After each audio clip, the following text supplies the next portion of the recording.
Welcome to Beyond the Crucible. I'm Warwick Fairfax, the founder of Beyond the Crucible. He says it didn't require any scientific discipline. Your scientists were preoccupied with whether they could and did not stop to think whether they should. Basically saying just because you can do something doesn't mean you should. Wise words. Just because you can do something doesn't mean you should. That's the chief lesson of Jurassic Park, but it's not one the man who brought dinosaurs back to life and turned them into theme park attractions learns until it's too late. This week, in the 5th episode of our special summer series, Back to a Better Future, The Crucibles of Sci-Fi Cinema, we discuss the crucibles unleashed when John Hammond uses his vast wealth to create what he thinks will fill the world with wonder, but winds up filling the attraction he builds with death and terror. How can understanding where Hammond went wrong help you avoid your own crucibles or overcome them when they hit? Stay tuned.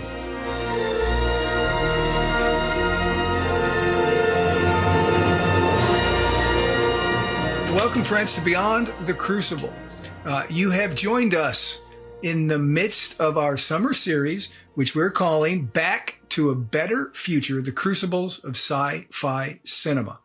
And we're doing this because we've had so much fun, Warwick and I have, over the last 3 years, when we focused our summer series on the crucible lessons that we can learn from motion pictures. So we're doing it again this summer. And with this, we've already done 4 episodes, just makes this episode 5. But after doing movies that spotlighted heroes, right? Sports heroes and superheroes and military heroes, and then doing movies that the American Film Institute ranked very high on their list of the best films of all time. And then last year doing films that had really had a lot of crucibles in them. This time, we're focusing on a genre that is one of Warwick's favorite types of films, and that's science fiction. Hence the title, as I said, Back to a Better Future, The Crucibles of Sci-Fi Cinema. So Warwick, before we dive into the movie that we're going to talk about this week, why movies again? This is the 4th time we've gone into the cinema for our summer series. There was a time before these last 3 years that we did it as well. What are you hoping our listeners and viewers get out of our discussions about the movies that we're covering? So, Gary, we both love movies, and it's interesting, looking at movies from the Beyond the Crucible perspective. It's very different because typically when you watch a movie, sitting there with popcorn, you're enjoying it. But here, you're watching a movie very differently. You're actually seeing what are the crucibles the protagonist is facing, right, and how do they deal with them? Sometimes well, other times in The Godfather or Citizen Kane, not so well. So, and typically in movies, you have the protagonist who faces significant obstacles and challenges that they seek to overcome. So we've covered superheroes, sports heroes, historical heroes, American Film Institute's top 100 movies. And last year we focused on movies that had characters with significant crucibles. So movies that are really a rich territory in which to explore how people face in really huge challenges and, how they deal with them. And you're right. Watching movies just to kick back and watch a movie for the weekend, different than watching them here. But I'll tell you, it's even different. I was a film critic, right? I worked in Hollywood and I had to take notes on films to give feedback to the filmmaker. And I take more notes for these episodes than I did for those pursuits. So it is a much different experience, and rewarding in a much different way. And we'll talk about that as we get going. But before we get going, let me ask you this question too. You're particularly excited this year because we are exploring science fiction films. Why do you love science fiction films, in particular so much? And what about them is particularly resonant for discussing crucibles and how we move beyond them? Yeah, I've loved science fiction since I was very small, both in books, movies, TV shows. I remember one of the earliest things I saw that had a huge impact on me was 2001: A Space Odyssey that came out in 1968. You saw future technologies such as space shuttles with pads, screens on the seat in front of them, which obviously didn't exist in planes in 1968. You had talking computers that were almost, I guess, were sentient. And that was a major theme of that movie, sort of AI to the next level. You had video conferencing, other technology that, wasn't around at the time. I've also been a fan of the original Star Trek series that aired between 1966 and 69. And I read some of the great science fiction novels by Arthur C. Clarke and Isaac Asimov. So what I love about science fiction, and still do, is not only does it explore future technology, but it also explores deep societal issues, such as what is the future of the human race? How will humans interact with other forms of life and technology? What's the future role of AI? These are issues that are very relevant. And in science fiction, we see very significant crucibles portrayed. Can the human race survive? Will the expansion of humans across the galaxy be beneficial or not? Will technology get to a point where it will actually control humans? So these are, issues that we face now. And it's just a very rich genre of exploring crucibles and how does mankind overcome those crucibles? And perfect setup for what we're doing, what we're talking about this week, episode 5 of the series. We are looking at the 1993 film that sparked a new generation, a new milestone in special effects from Hollywood, and that is the original Jurassic Park. It was the top grossing film of that year. This is the third time in a row we're discussing the top box office moneymaker of the year that the film was released. So there's something about what you're saying about, they're also very popular movies, Warwick, if they're for 3 years in a row, or not 3 years in a row, but 3 times in a row, we found what was the number one moneymaker of the year. And here's a summary of what the film is about. And this is like one of the highlights of every week of the series for me because it's such tight writing. This summary is called the log line, known in the film industry as the shortest, most direct summary of what a film's about. And here it is for Jurassic Park. When a group of scientists is invited to an island theme park filled with cloned dinosaurs, they must fight to survive when the prehistoric creatures break free and wreak havoc. And it's not just havoc they wreak. This was fascinating to me as the movie's rating card is shown on screen at the very start of the movie, before the credits even roll, before the first, sounds of the musical score happen. As the movie's rating card is shown, Jurassic Park it is said is rated PG-13 for intense science fiction terror. Which is a pretty, that's why these things are right. People who can write really well, write these kind of things, because that is true. There is intense science fiction terror in here, and we're going to talk about all of it. The first beats of the film, actually, Warwick, do set the stage for that terror. A sliver of it is shown, but a lot of it is not. Unpack that first scene and what it depicts, what it almost depicts, and the effect it has on those in the audience and who are in the scene, who see it happen. It's pretty clear from the outset, isn't it, that major crucibles are going to happen in this movie? So well said. I think of Alfred Hitchcock and his movies, and a lot of the fear and suspense was in what you didn't see. And that will be true at the beginning of this movie.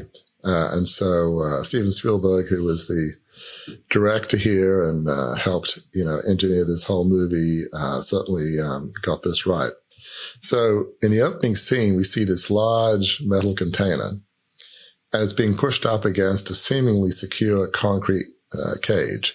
It's got concrete around the sides with some heavy steel metal mesh on the top. You can see there's sort of a jungle, plants in the actual cage. You really can't see what's going on.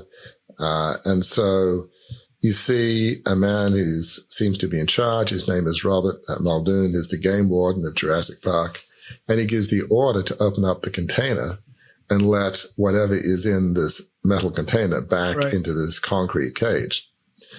And we don't really see much. We don't see the creatures, but we hear a lot of shrieking. and we see jungle undergrowth at the top of the cage, and that kind of moves a bit with the animals scurrying around there. Now, one of the creatures manages to push this metal container away from the concrete cage, so there's a gap. And it grabs one of the workers and pulls that worker in and kills it. Now, this is meant to be secure. These are heavy containers, but somehow these creatures are smart enough to figure out a way to, create room between that metal container and the cage and get one of the workers. So at this early stage of the movie, we don't quite know what's going on, but things are certainly not going to plan. Whatever these creatures are, they are not easy to control or contain. So we definitely have a bit of forewarning of what is going to happen. Things don't start well in this movie. No. And the plot proper of Jurassic Park gets set into motion in the very next scene. What do we learn has happened, and what is the park doing to keep its opening on schedule? Because that's right. That's the big thing being chased here, is keeping the park opening on schedule. And what you just described from the first scene it has put that in jeopardy. How so?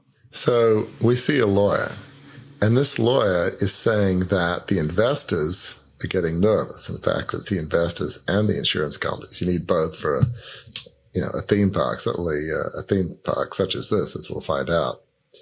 And this lawyer is saying that, as I mentioned, investors are getting nervous, and that if two experts sign off, the insurance company and the investors will be okay.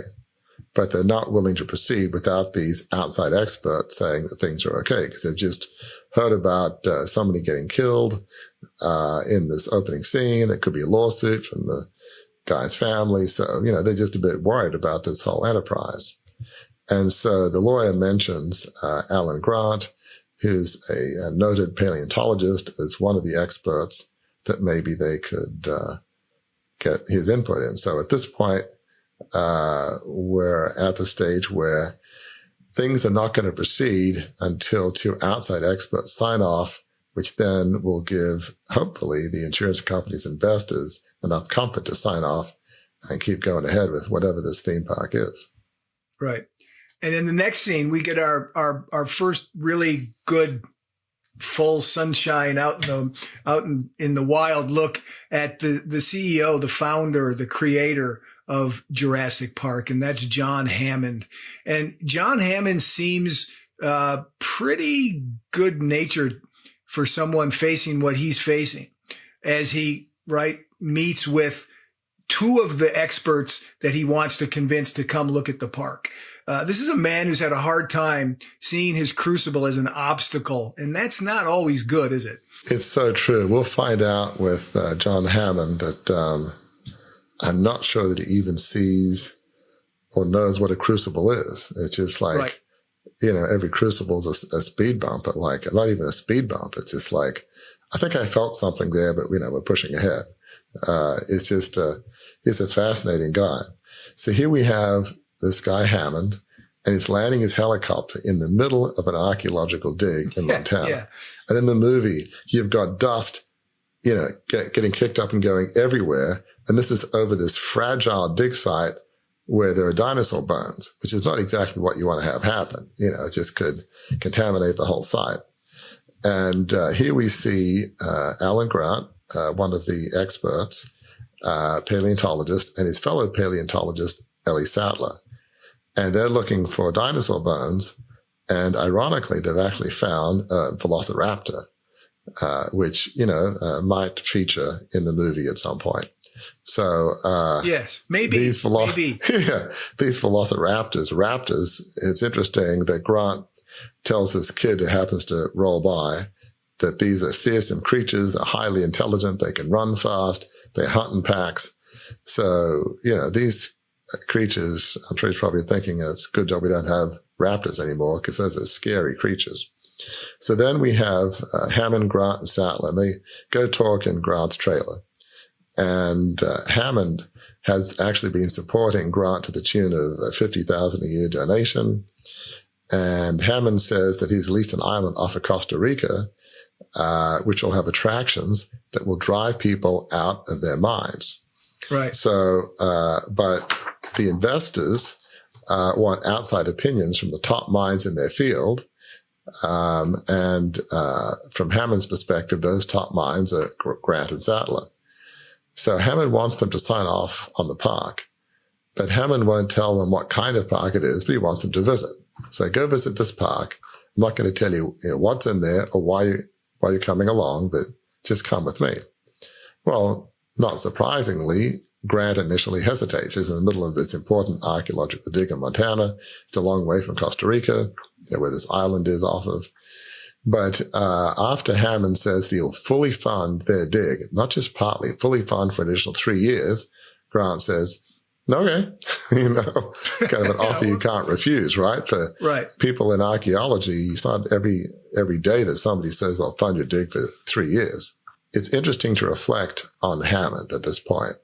So when faced with the setback of some creatures, we don't know quite what they are yet, killing one of his workers, Hammond almost treats this as a minor bump in the road.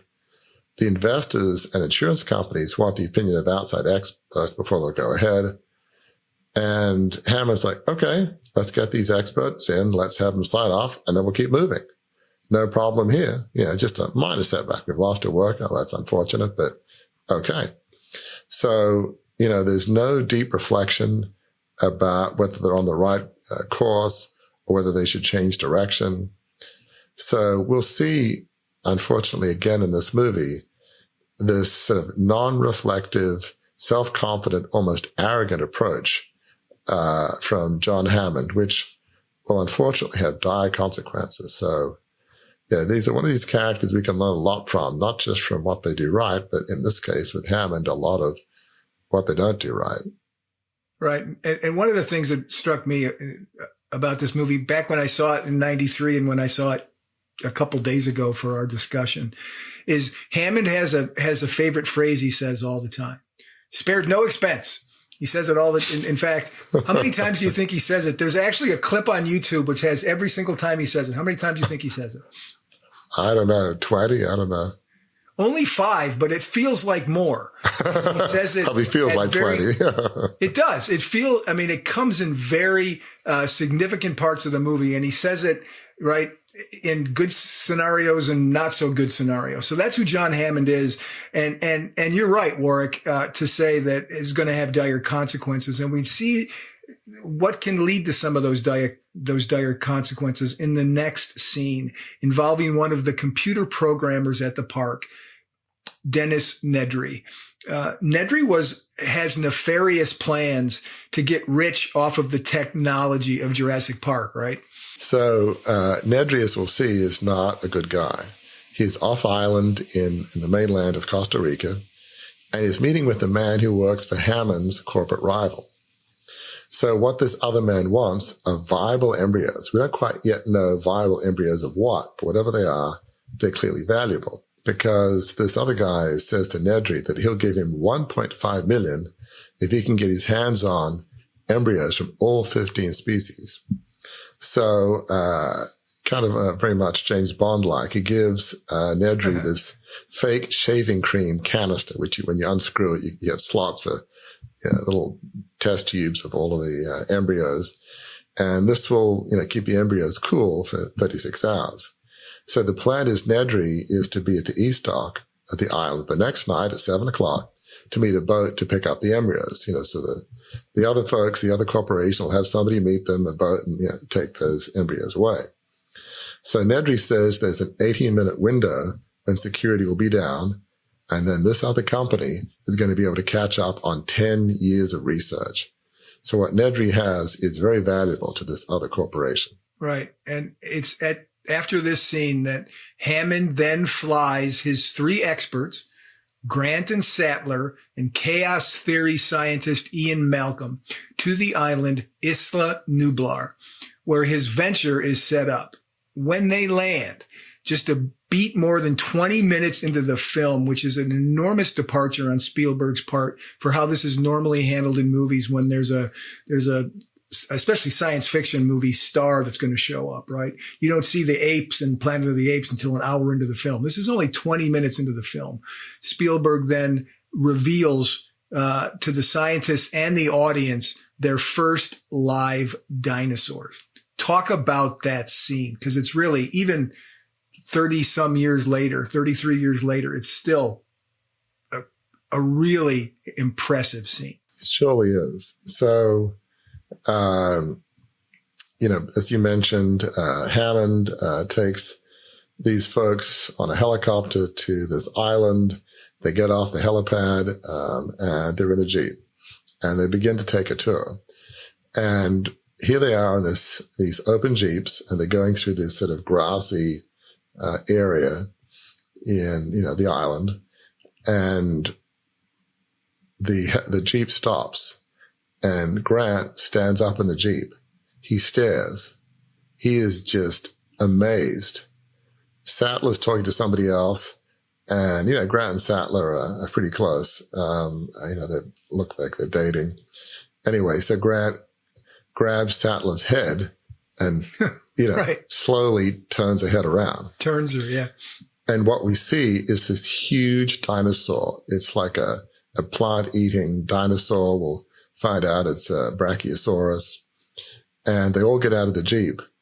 And the scene is amplified by the soaring music of John Williams, the composer of the film score, who did the music for Superman and Raiders of the Lost Ark and some of the most brilliant film scores ever made.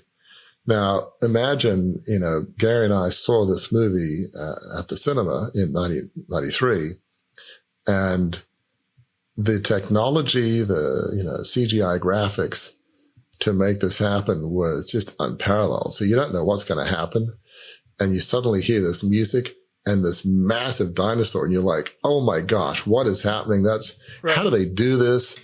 How can they make it so lifelike? And this is a lot of years ago. Now we're accustomed to computer generated graphics. But back then, you'd never seen anything like this. So not only was, Grant and Sattler amazed, so was, Schneeberger and Fairfax amazed, so to speak.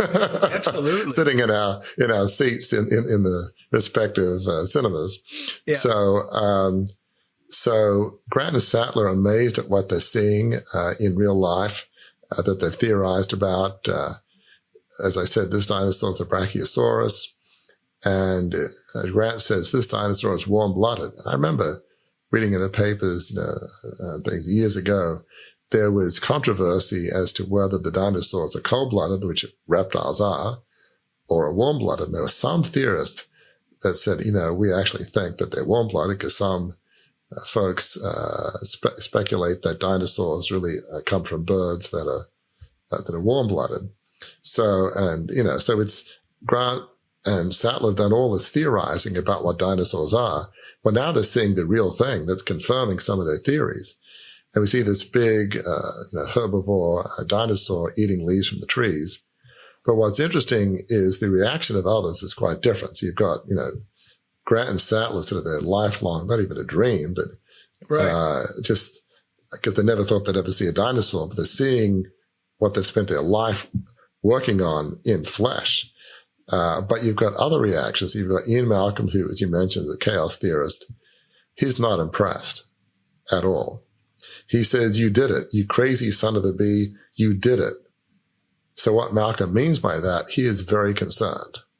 He's a chaos theorist, and we'll find out that, if something can go wrong, maybe it will. So the lawyer's reaction is different also. His reaction is, we're going to make a fortune with this place. Right. So two folks, Grant and Sattler, are amazed at the science. Malcolm is thinking of the chaos consequences and the calamity that could happen. And the lawyer is just thinking, we're going to be rich. So three very different reactions. Yeah, for sure. Hammond then tells the story to the scientists of how the park came to be, partly in conversation with them and partly in a tour of the lab where the dinosaur embryos are kept and hatched. What happens in this scene, Warwick, that leaves the scientists amazed? What do they see in the lab that blows their minds? So in this scene, here they are, they're sort of at base camp, and there's a lab there. And the scene starts off with almost a Disney World-like movie theater. It's a bit like kind of Epcot, if you will, in which you start off in the movie theater and then your seats turn into some like a vehicle and it goes down a track, and it's, very much like that.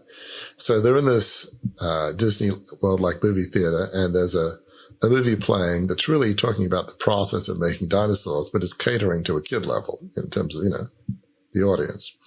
So apparently what the Jurassic Park scientists have done is that they've found pieces of amber with mosquitoes in them.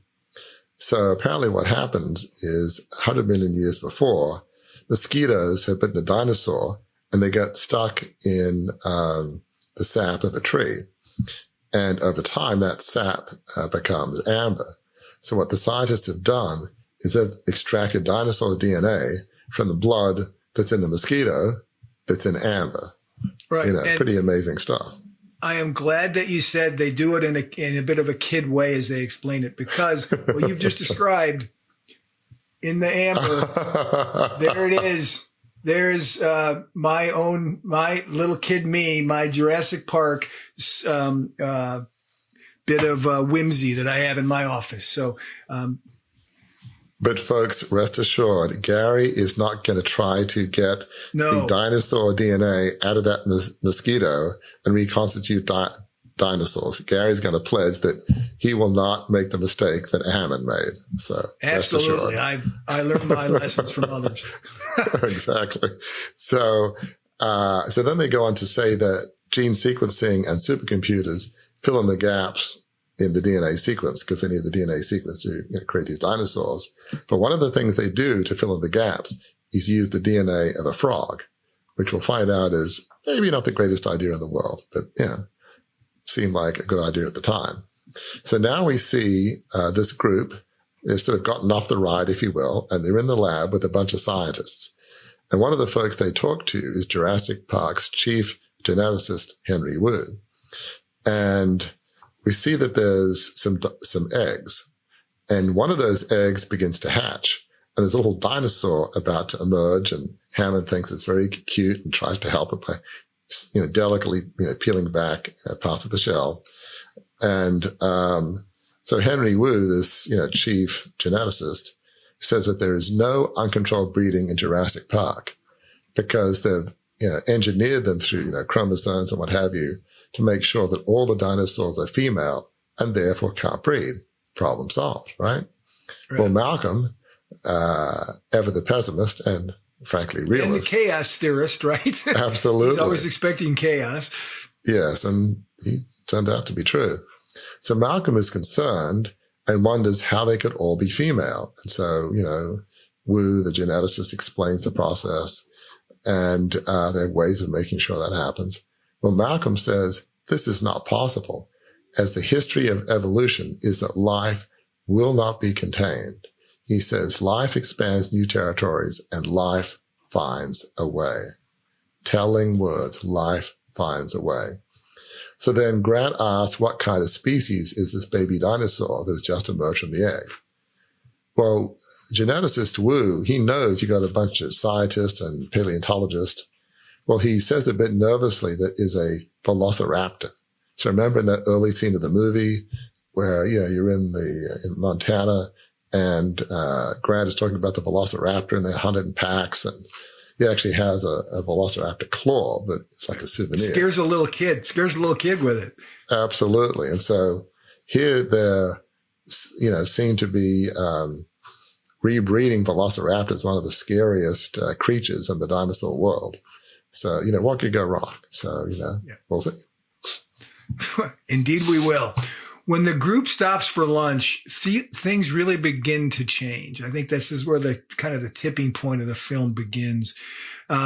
There's a key exchange where their concerns about what Jurassic Park is doing begin to override their amazement on that it's been done. What they've seen has been done. The scientists stop being, for lack of a better phrase, little kids who are like, oh my gosh, they're dinosaurs, and start being scientists who are pondering, is this, what's happening here?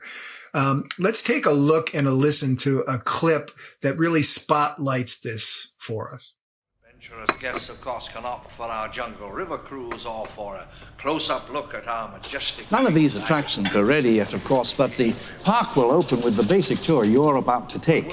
And then other rides will come online 6 or 12 months after that. Absolutely spectacular designs, spared no expense. And we can charge anything we want, $2,000 a day, $10,000 a day, and people will pay it. And then there's the merchandise. And I can personally... Donald, this park was not built to cater only for the super rich. Everyone in the world has the right to enjoy these animals. Sure, they will. I mean, what, we'll have a coupon day or something. Yes. Gee, the lack of humility before nature that's being displayed here staggers me. Well, thank you, Dr. Malcolm, but I think things are a little bit different than you and I had feared. Yeah, I know. They're a lot worse. Now, wait a second. Now, we haven't even seen the park yet. I mean, Don't let him talk. There's no reason. No, I want to hear every viewpoint. I really do. Yeah, don't you see the danger, John, inherent in what you're doing here? Genetic power is the most awesome force the planet's ever seen, but you wield it like a kid that's found his dad's gun. It's hardly appropriate to start hurling generalizations. If I may, I'll tell you the problem with the scientific power that you're using here. It didn't require any discipline to attain it. You know, you read what others had done, and you took the next step. You didn't earn the knowledge for yourselves, so you don't take any responsibility for it. You stood on the shoulders of geniuses to accomplish something as fast as you could, and before you even knew what you had, you patented it and packaged it and slapped it on a plastic lunchbox, and now you're selling it. You want to sell it. Well, I don't think you're giving us our due credit. Our scientists have done things which nobody's ever done before. yeah, but your scientists were so preoccupied with whether or not they could, they didn't stop to think if they should. Condors. Condors are on the verge of extinction. And if I was to create a flock of condors on this island, you wouldn't have anything to say. No, hold on. This isn't some species that was obliterated by deforestation or the building of a dam. Dinosaurs had their shot, and nature selected them for extinction. I simply don't understand this Luddite attitude, especially from a scientist. I mean, how can we stand in the light of discovery and not act? Oh, what's so great about discovery? It's a violent, penetrative act that scars what it explores. What you call discovery, I call the rape of the natural world. Well, the question is, how can you know anything about an extinct ecosystem? And therefore, how could you ever assume that you can control it? You have plants in this building that are poisonous. You pick them because they look good. But these are aggressive living things that have no idea what century they're in, and they'll defend themselves violently if necessary. Dr. Grant, if there's one person here who could appreciate what I'm trying to do. The world has just changed so radically, and we're all running to catch up.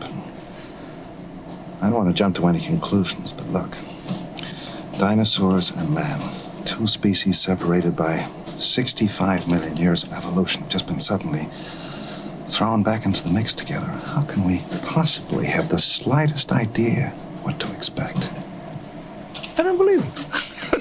I don't believe it. You're meant to come down here and defend me against these characters, and the only one I've got on my side is the blood-sucking lawyer.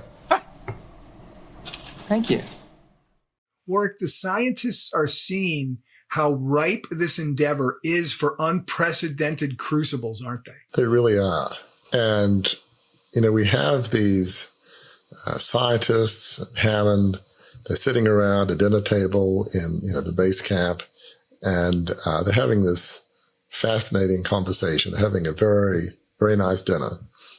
And it's interesting to see different people's reactions to really, what has come about, what they've seen in the tour of the lab.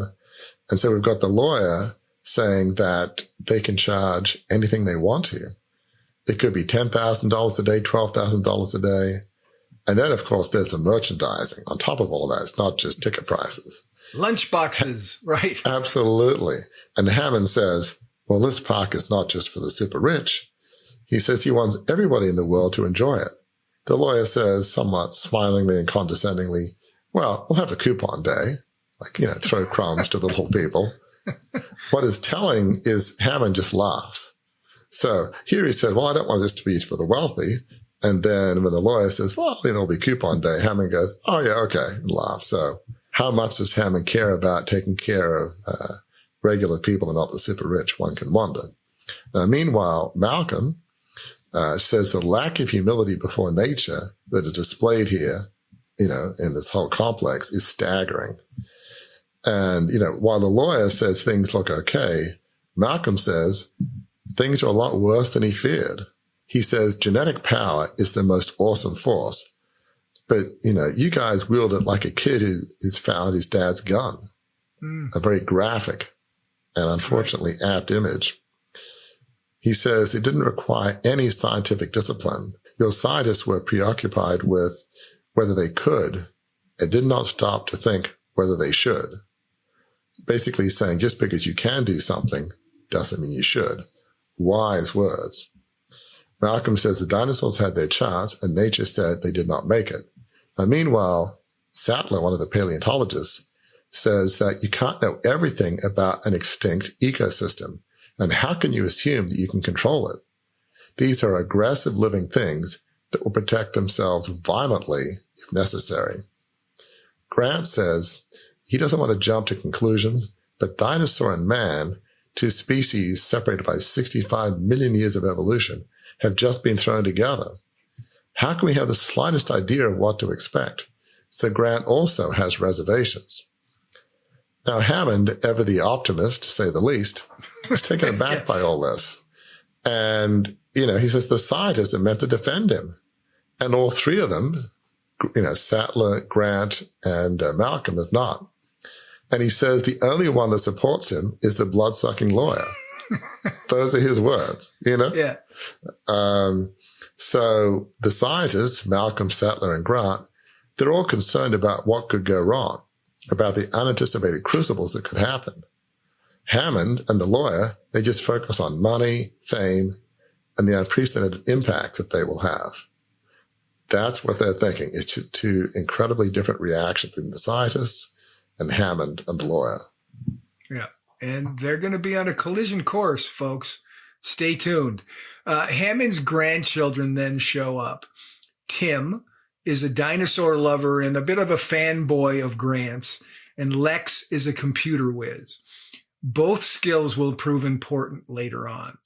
Then the kids and the scientists begin the automated version of the tour of the park. But Grant gets frustrated very early on when no dinosaurs are featured in the first several minutes. Everybody gets out of the car and walks around, and soon they find an ill Triceratops. Warwick, this is the first sign in the film that in bringing dinosaurs back to life, the parks team seems not to have given enough thought to keeping the animals safe, right? Indeed. So, yeah, as you mentioned, so we've got the group, and they're now in a couple of Jeeps, and these are automated Jeeps on a track, and they're having a tour of the park. So initially, as they approach the Tyrannosaurus Rex, the T-Rex paddock, they don't see anything. And so Malcolm continues reflecting on his chaos theory, doom and gloom, motif. Malcolm says, God creates dinosaurs. God destroys dinosaurs. God creates man. Man destroys God. Man creates dinosaurs. I guess Malcolm probably is not that religious, but it's very much a doom and a gloom philosophy. And so we see a goat has been put near the fence to tempt the dinosaurs because, the people want to see some action, like a T-Rex come out from the undergrowth, but nothing happens. So Grant says that a T-Rex does not want to be fed. It wants to hunt. Again, they're challenging the very nature of these animals. So Grant says, you cannot suppress 65 million years of gut instincts. And so then we shift to this sick dinosaur, a Triceratops that's on its side. And Sattler sees that there are some West Indian lilacs nearby and that they're toxic. The implication is that the scientists and others at Jurassic Park, they haven't figured everything out. Basically, you've brought this Triceratops back to life. You put a bunch of plants and undergrowth there, but you haven't quite figured out that West Indian lilacs poisonous, and that's why this Triceratops is not doing well. So they're doing things pretty fast, but clearly there are some things they've not really thought through. No. I mean, we've all heard the phrase, right, rush to judgment. What they're doing here is a rush to profit. It seems like that's the nature of, as Hammond is sparing no expense, he is counting the money that's going to cover the expenses coming in once the park opens. And not only is it a rush to judgment, as we'll see, it's a rush to crucibles. Oh, you should be the president of a business called Beyond the Crucible. Good, very, very good. Next, nature, which has been manipulated quite a bit so far by Jurassic Park, shows up in the form of a severe rainstorm. The tour is stopped that the scientists are on. But as the scientists head back, Nedry, right, the computer programmer who's going to sell the embryos to the competitor, sees the opportunity to steal those embryos and give them to the rival corporation. To get to the highly protected embryo storage room, he shuts down all the park's security protocols. What happens next, Warwick, kicks off in earnest for all the characters we've met so far, that science fiction terror the movie's rating promised. What happens first? So Nedry has been looking for an excuse to shut the security systems off so that he can get the 15 dinosaur embryos off the island.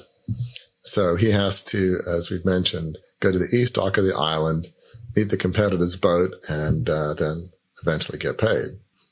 So he tells Hammond and some of the others in the control room area that they've been having trouble with the phones. Everything's tied to computers. Everything's very automated.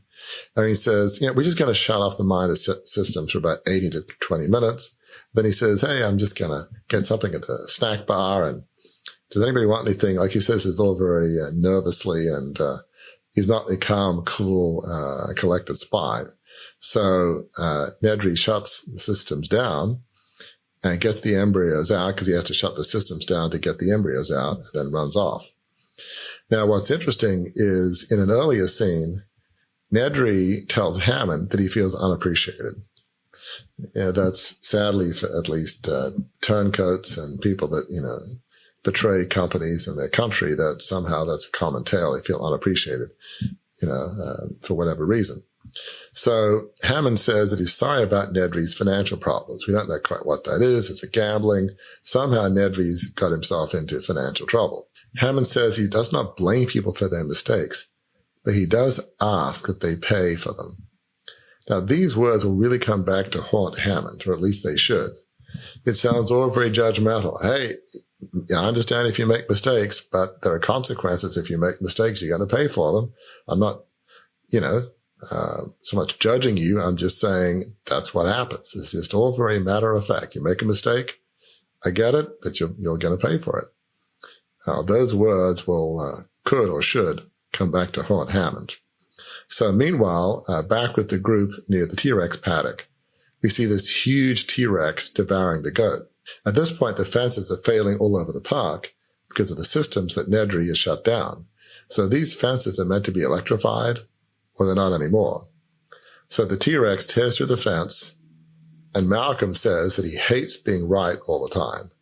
Malcolm, I wouldn't say he's the most humble guy in the world, but he is self-confident, but he also does tend to be right pretty much always throughout this movie.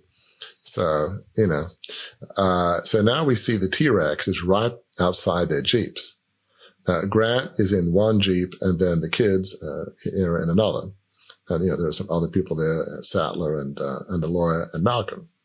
So, Grant tells everybody not to move because the T-Rex detects movement. I don't know, the eyesight is great with the T-Rex, but it does detect movement. So the T-Rex begins to turn over the vehicle with the kids in it. Now, Grant gets out with a flare to try to distract the T-Rex and throws the flare in the jungle. He's just trying to help the kids. Meanwhile, Aloy has fled the scene, and he's in an outside toilet because that's just the nearest structure that he can find. Fled the kids, right? Left the kids behind, fled the kids. Yeah. Yes, he doesn't turn out very well in this movie. And so the T-Rex ends up finding the lawyer and eating him. Then we see Grant and the kids. They escape through the fence, and they find themselves on the edge of this huge concrete cliff. And so they cling to a cable and lower themselves down. They're just trying to find a way to get away from this T-Rex.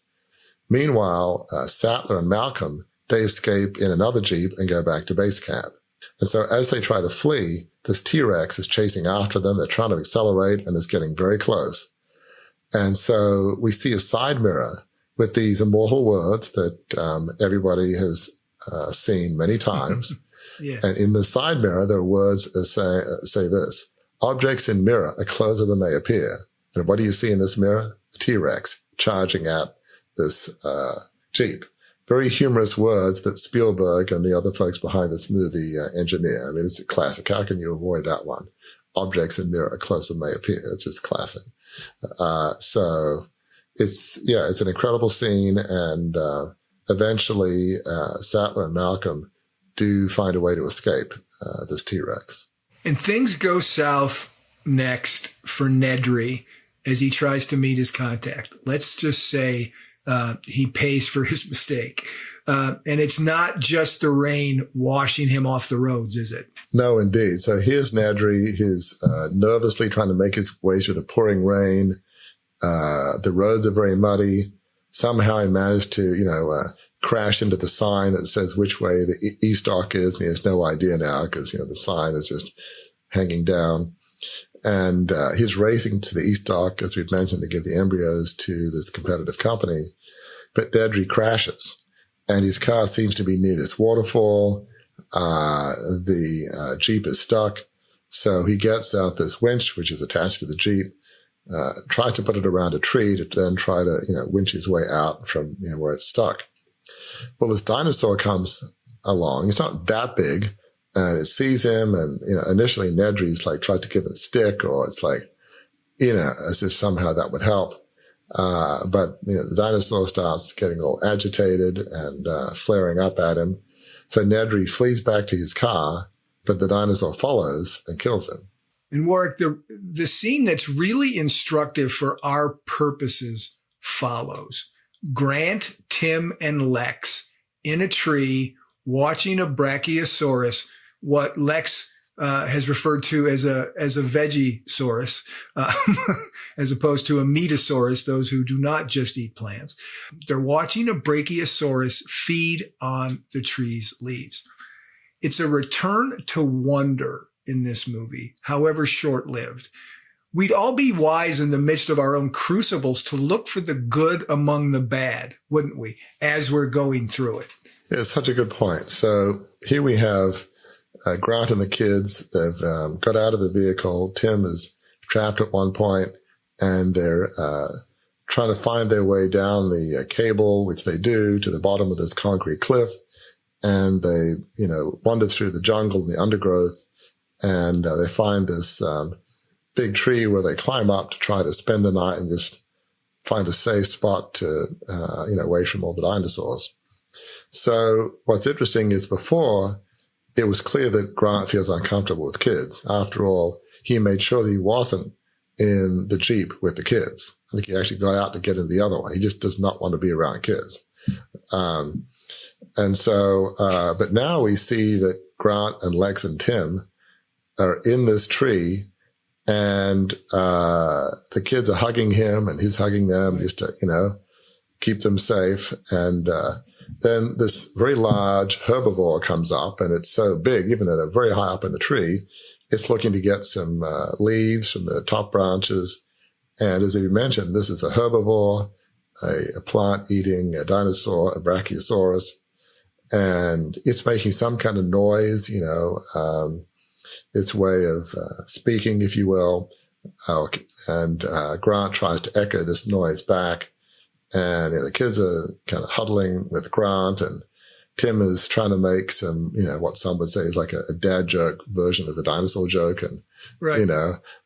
So it is it's a sweet scene that here you have Grant, the guy that does not like kids, he rescues the kids, he saves them, he's comforting them. And as I think you're sort of indicating, amidst this crucible, we need to care for and have compassion for those around us, especially on our team. And, sometimes we're going through a pretty challenging crucible. It's okay to kind of stick your head up, smell the roses, and just enjoy the scene in front of you. They always try to pat this massive dinosaur, which then I think sneezes on one of them or something, but it's sort of a cute scene. Yeah. The scene then shifts back to Hammond and Sattler sitting in the dining area of the park. One of the great things Spielberg does in this movie is he divides the scientists and the kids up so that there's like 3 different pairs of people who are going and doing stuff. And the next one is Hammond and Sattler in the dining area of the park. And they have this conversation. What do they talk about, Warwick, that's so interesting? This is a very interesting scene. So here we have Hammond, and it's with Sattler in this dining area of the base camp. It's in this huge atrium. And he's eating ice cream. Basically, systems are down. There's no fridges. It's going to go to waste. And so they're just sitting there. And Hammond is reflecting on the first exhibit that he had when he came down from Scotland. And it was a flea circus. And in this flea circus, they had a bunch of different attractions, a trapeze, seesaws, merry-go-rounds. And people thought that they could all see fleas, on these different attractions. But it was an illusion, And so Hammond says, but with this place, Jurassic Park, he wanted to show people that something that was not an illusion, something that was real, something they could see and touch. And Hammond says they were overly reliant on automation. I think what he's talking about is the systems that were shut down once Nedry put things on pause. They can't even phone outside because everything's tied to computer systems. And so Hammond says creation is an act of sheer will. Next time it will be flawless. And he's not learning the lessons. He thinks the lesson is, okay, we won't have so much automation, we can, just control creation by an act of will. That's his lesson, which is the wrong lesson.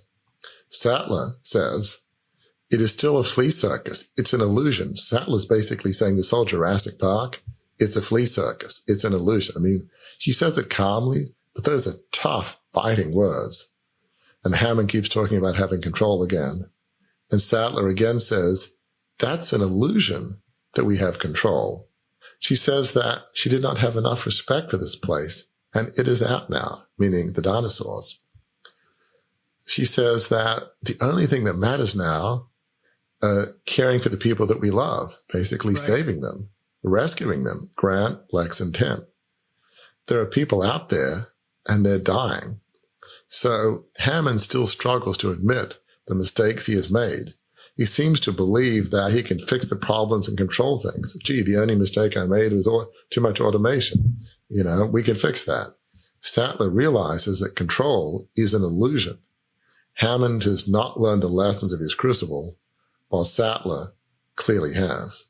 A couple of years ago when we did the AFI movies, there were 2 films that had characters that really didn't learn from their crucibles, right? The Godfather, Michael Corleone didn't, and Citizen Kane, right? Charles Foster Kane didn't. And Hammond's in the same zip code with those folks for most of this movie. He's not learning the lessons of he's much more avuncular. He's much more, happy-go-lucky, but he really isn't learning, as you pointed out, while he's not learning while Sattler has.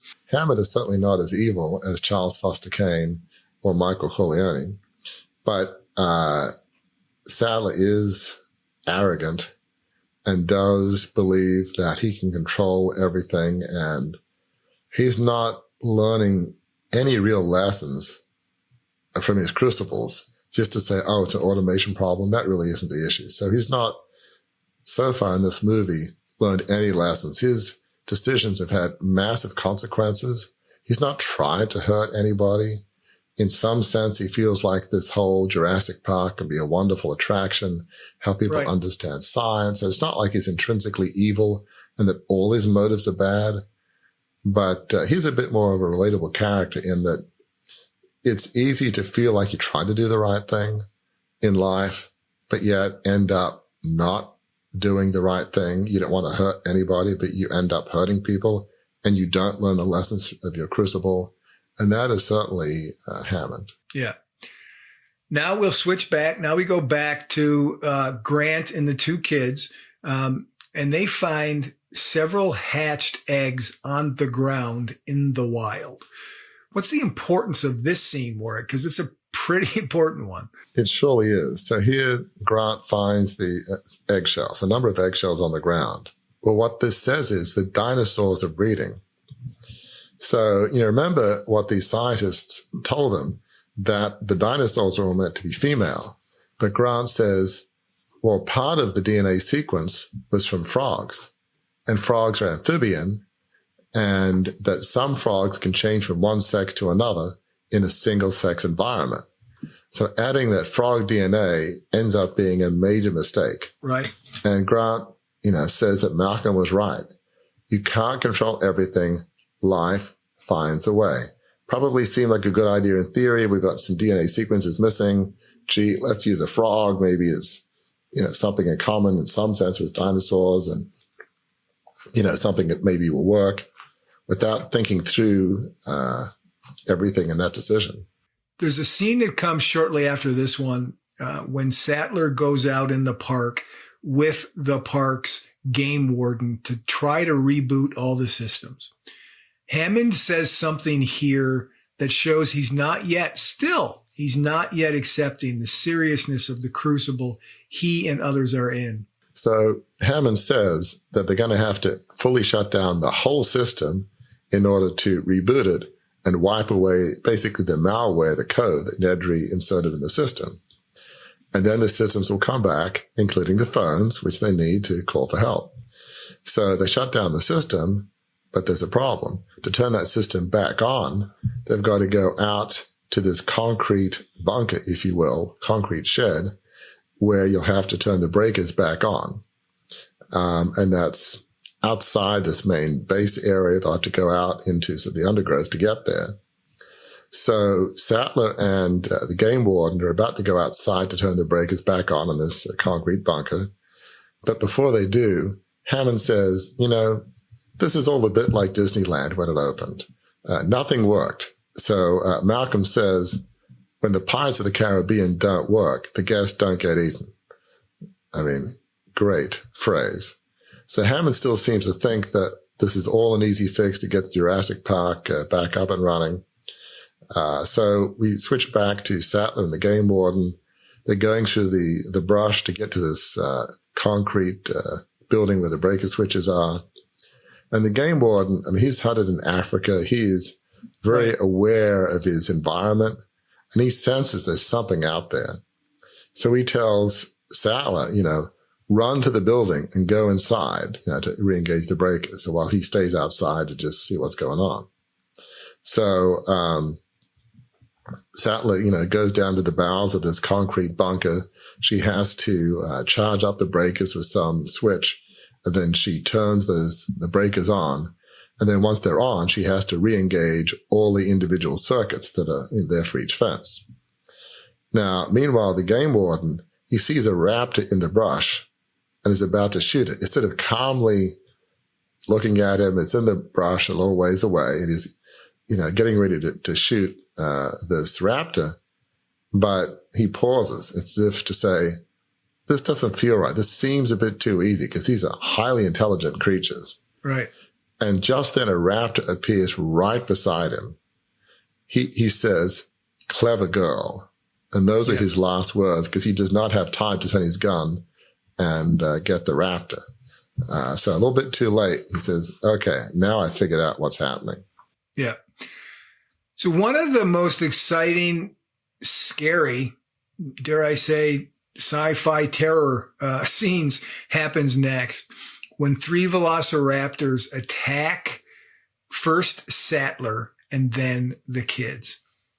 Walk us through that scene, those scenes, Warren. So Grant manages to get the kids back to, the base camp. And once Grant is inside, he leaves to find the others. Where are Sattler and Hammond and, where's everybody?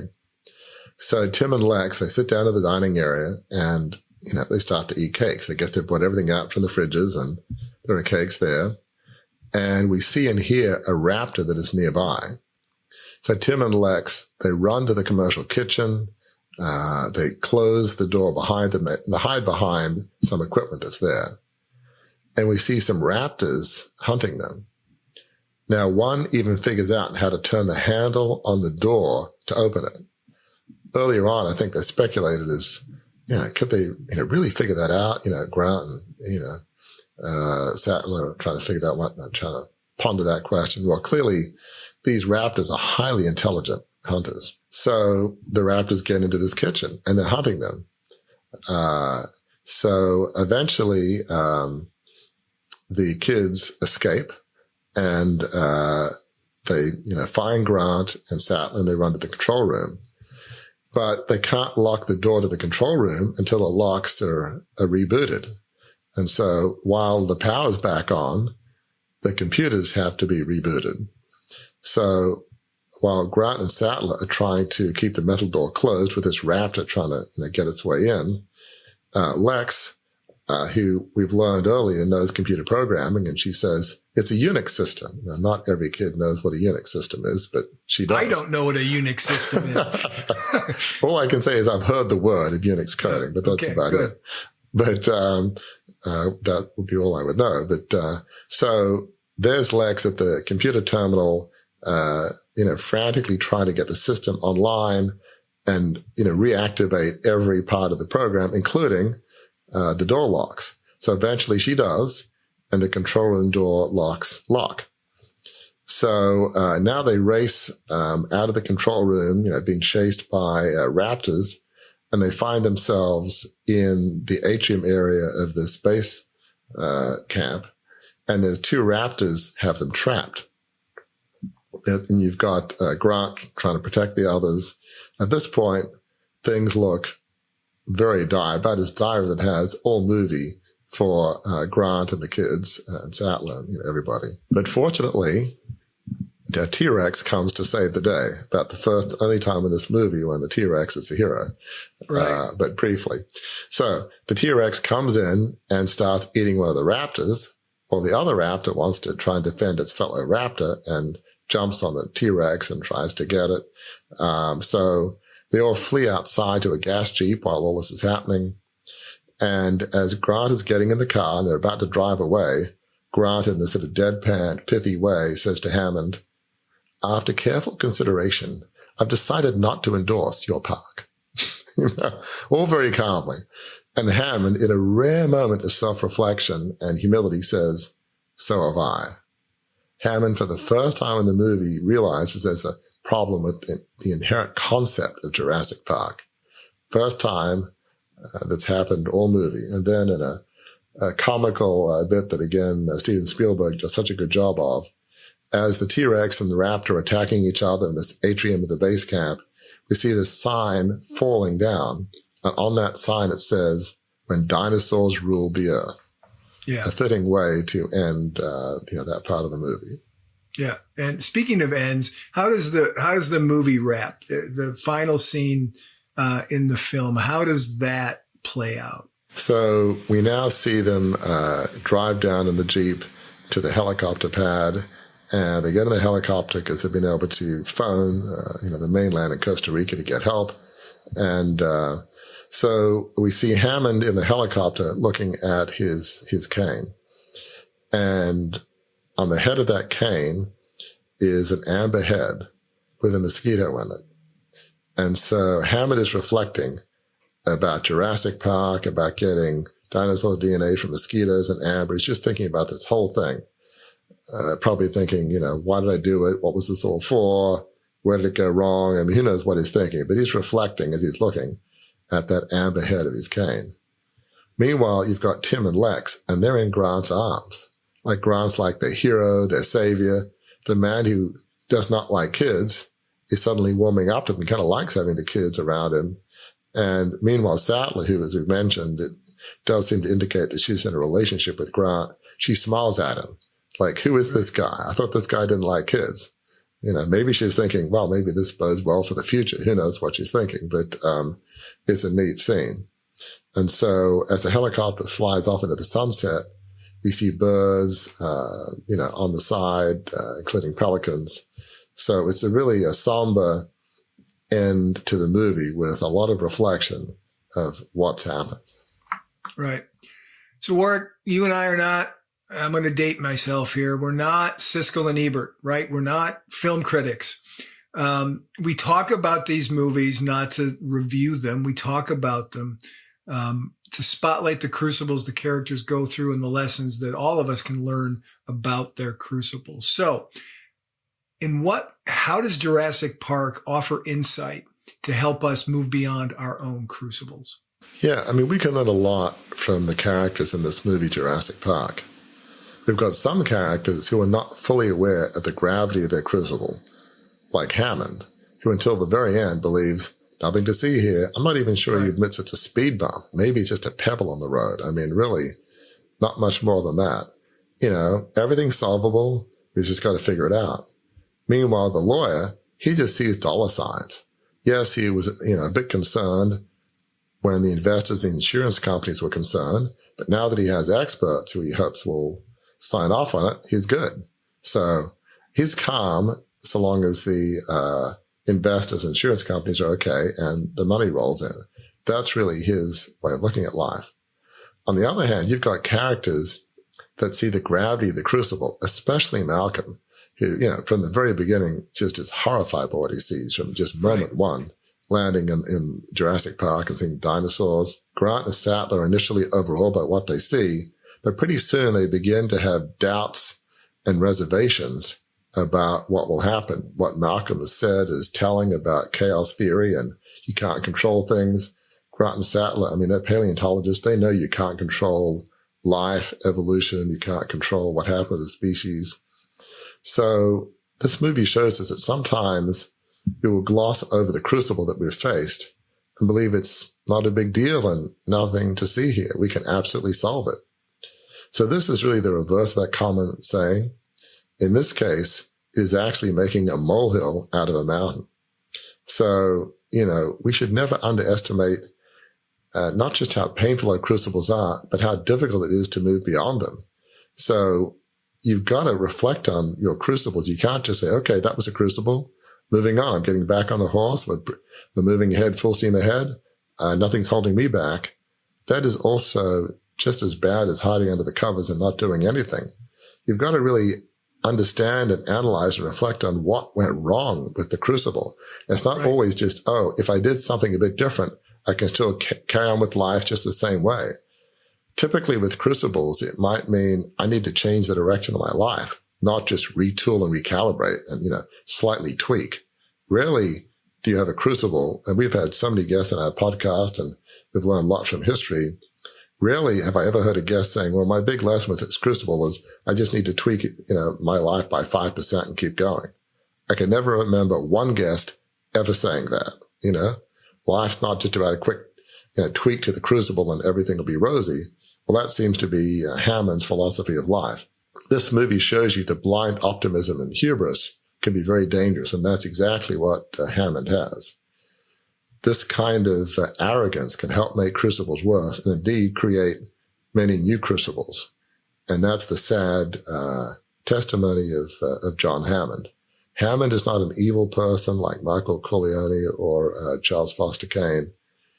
He is not a bad human being, but his arrogance and cutting corners lead to horrendous crucibles. So this is a character that's easy to relate to in one sense. It's easy to say, nothing to see here, keep going forward. We just need to retool a bit.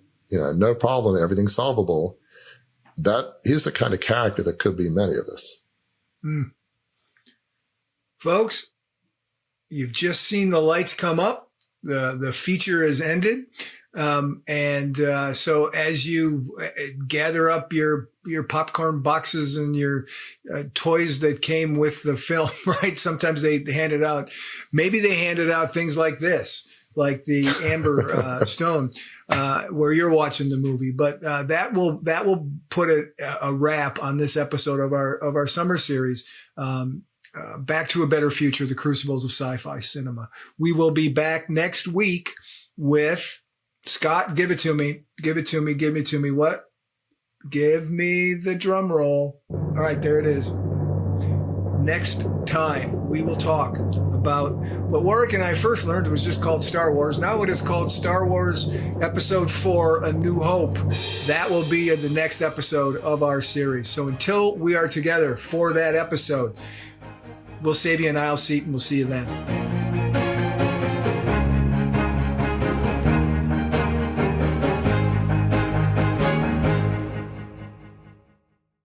Welcome to a journey of transformation with the Beyond the Crucible assessment.